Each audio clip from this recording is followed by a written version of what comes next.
بسم اللہ الرحمن الرحیم الرحمن الرحیم الحمد للہ وکفا وسلام علی عباده الذین اصطفى اما بعد۔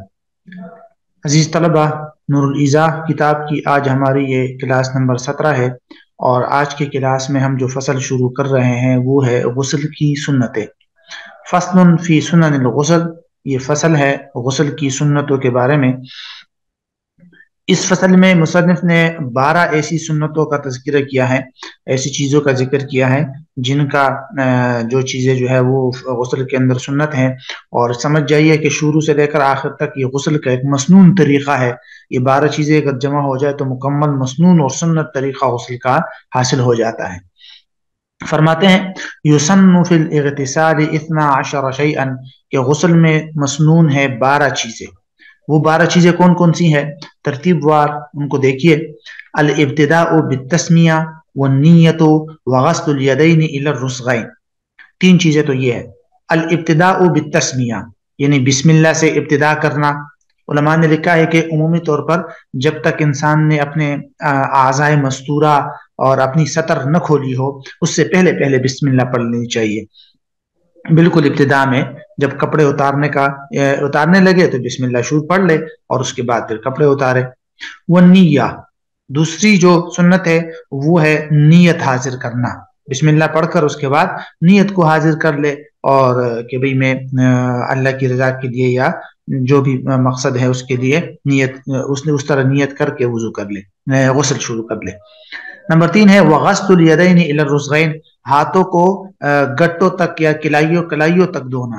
ٹھیک ہے، یہ رسغین تسنیہ ہے، رسغن کی جمع ہے، تسنیہ ہے، رسغن اس کا مفرد آتا ہے۔ گٹے کو کہتے ہیں جہاں انسان گھڑی باندھتا ہے، کلائی جس کو آپ کہہ سکتے ہیں، کہ بالکل شروع میں جب آپ غسل شروع کریں گے تو بسم اللہ اور نیت کے بعد سب سے پہلے ہاتھوں کو کلائیوں تک دھو لیں۔ اس کے بعد ترتیب وار یہ دیکھیے، وغسل نجاست ولو كانت على بدنه لو كانت على بدنه بانفرادها، اس نجاست کو دھو لے جو آپ کے بدن پر لگی ہو۔ یعنی غسل جب آپ شروع کریں اور ہاتھوں کو دھو لے تو ہاتھوں کو دھونے کے بعد اگر بدن میں کہیں پر بھی نجاست لگی ہو تو اس کو الگ سے دھو لیا جائے، اور اگرچہ آپ نے وضو مطلب استنجا وغیرہ کر بھی لیا ہو تو بھی اس کو الگ سے دھو لے اور نجاست کو صاف کر لے۔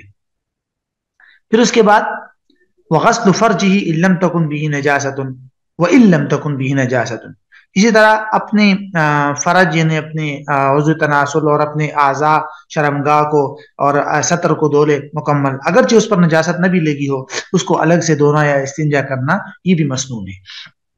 تو ترجمہ ظاہر ہے کہ وغسل نجاست، ایسی نجاست کو دھو لینا اگر اس کے بدن پر ہو، بانفرادہا، الگ سے اس کو دھو دیا جائے علیحدہ سے۔ وغسل فرجہ ان لم تکن بہ نجاست، اور اپنی شرمگاہ کا دھونا اگرچہ اس پر نجاست نہ ہو۔ تو یہ ہے ترتیب وار، 5 ہو گئی۔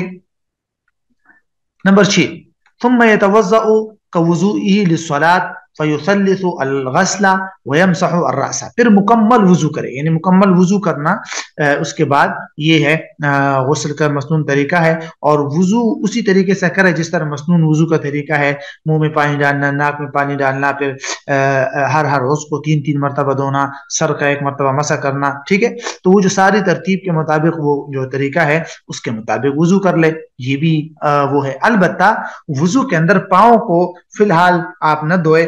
اگر آپ ایسی جگہ غسل کر رہے ہیں کہ وہاں نیچے پانی ٹھہر جاتا ہے، رک جاتا ہے، تو فی الحال پھر پاؤں کو نہ دھوئے، کیونکہ پاؤں کو دھونے کی ضرورت نہیں ہے پھر، کیونکہ جو بھی پانی اس پر لگے گا واپس آپ کے پاؤں پر لگے گا۔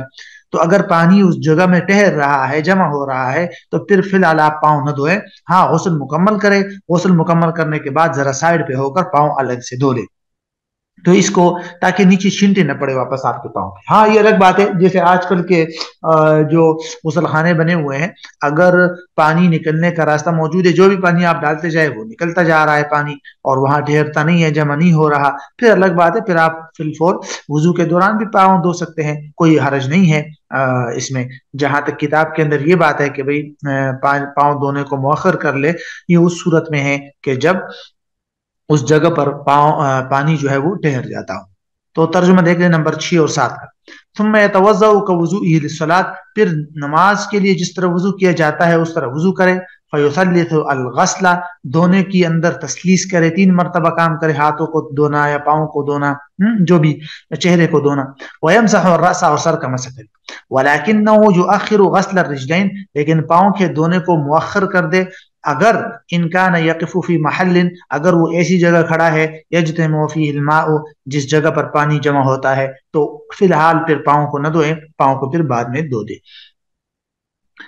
نمبر 8. ثم یفیض الماء علی بدنہ ثلاثا، پھر 3 مرتبہ اپنے مکمل بدن پر پانی بہائے، یہ بھی سنت ہے. اور اگر تو مثلا کوئی حوض ہے یا جاری پانی ہے، کوئی چشمہ ہے، اور اس کے نیچے ایک انسان کھڑا ہو جائے یا اس جاری پانی کے اندر چھلانگ مار دے اور مکمل اپنے بدن کو دھو لے، تو بھی یہ جو تسلیث والا سنت ہے، یہ جو 3 مرتبہ مکمل بدن پر پانی بہانا ہے، یہ سنت اس سے بھی ادا ہو جائے گی. تو یہاں سے وہی بات بتائی گئی ہے کہ یفیض کا مطلب ہوتا ہے بہا دینا، پھر پانی بہایا اپنے بدن پر ثلاثا 3 مرتبہ.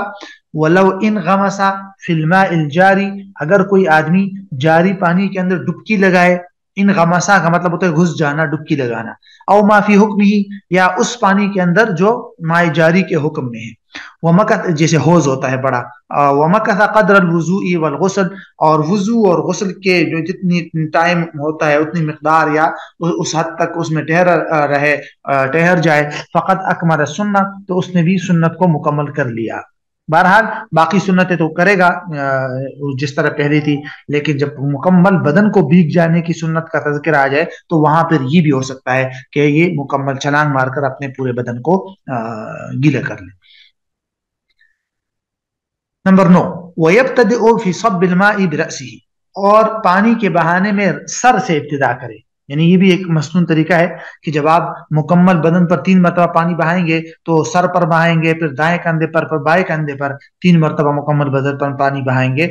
تو ابتدا کرے سر سے. ابتداء کا مطلب ابتدا کرنا، صب کا مطلب ہوتا ہے بہانا.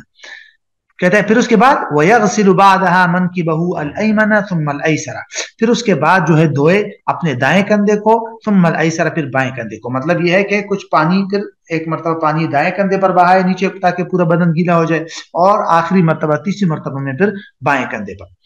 نمبر 11. وَيُدَلِّكُ جَسَدَهُ، اپنے بدن کو کی تدلیق کرے، ملے.